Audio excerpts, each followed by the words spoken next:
Pas un seul client ce matin pour ce vendeur ambulant qui travaille dans une des grandes rues commerçantes de Dublin. En un an, ses affaires ont plongé de 50% et ses déboires l'ont fait changer d'avis. Il avait voté non au traité de Lisbonne l'an dernier, il votera oui vendredi.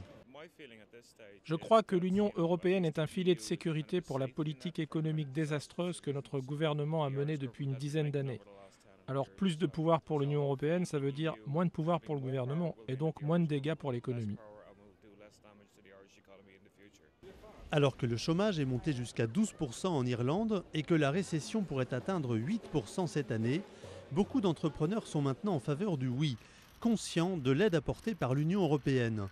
Le médiatique PDG de Ryanair, Michael O'Leary, a investi un demi-million d'euros de sa compagnie aérienne pour faire campagne pour le oui.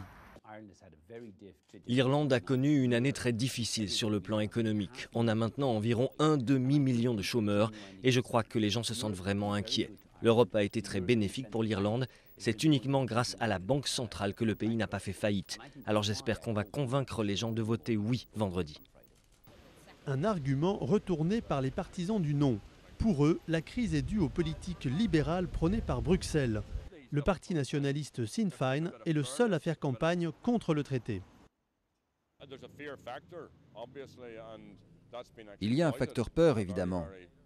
Et les partisans du oui exploitent cela de manière déloyale.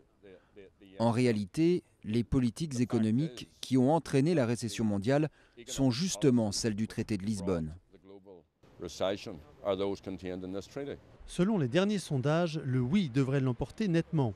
Mais les électeurs pourraient aussi être tentés par un vote sanction contre le gouvernement, devenu impopulaire à cause des mesures d'austérité prises pour faire face à la crise.